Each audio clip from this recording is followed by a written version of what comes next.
I love the way that the things that we do, the stories they tell, the work we do in itself is quite symbolic of who we are, our soul. And what you've just said there about why magic was a perfect example of that. I'd like to kind of go to something more specific.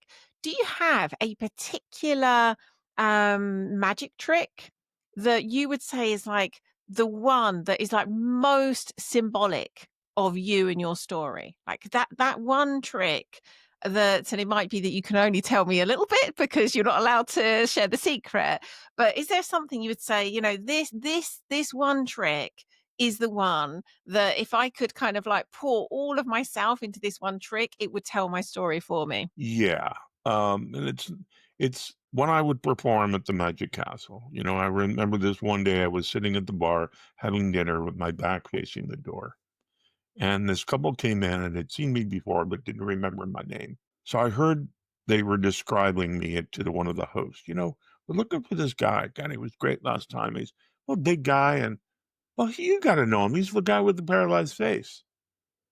And I heard that, and I was like, no, I don't want to be known as the guy with the paralyzed face. So I got on my phone and Googled, and I found a company that would sell pocket squares because you had to wear a coat and tie. So a pocket squares that would light up in different colors.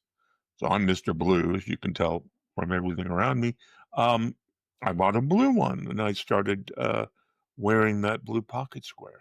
And all of a sudden, everything changed. Now people referred me, hey, have you seen John? Yeah, you can't miss him. He's the guy with the lit blue pocket square. And that was magic in and of itself. And then I reached out to the guy who made it, and I said, can you make one that I can change the colors? And he goes, yeah, I think so. So $1,000 and three products, my assistant, Henry, was born, and it became my sidekick, my alter ego. And so I would sit there and form a little plastic box with a cube, and each side of the cube has a different color. And I would hand the cube to a person. I'd say, put it under the table, pick a color, put it face up, and cover the box so I can't see it. And I would ask them to imagine the color and think of the color, and then I would reveal it.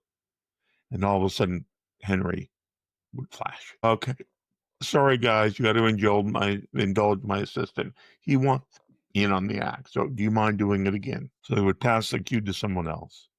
And they would, under the table, take the cube out, change the color, and put it face up. And I would turn to Henry and say, okay, buddy, you asked for it. It's your time to shine. And all of a sudden, he would start glowing the color that they had put face up in the wall. And it's funny, he got more applause than I did. I was walking down the hallway, and people who knew me would say, how you doing, Henry? And they wouldn't ignore me. And I would have magicians come up, and they would watch me perform. And like, God, I love that. It's Mm. there's so many messages, so much. It's fun. And they would say, "Oh, how do I get one of those?" And I would say, "Oh, you mean Henry? Oh no, sorry, he's an only child. He's not the same. His full name was Hank A. Kerchief."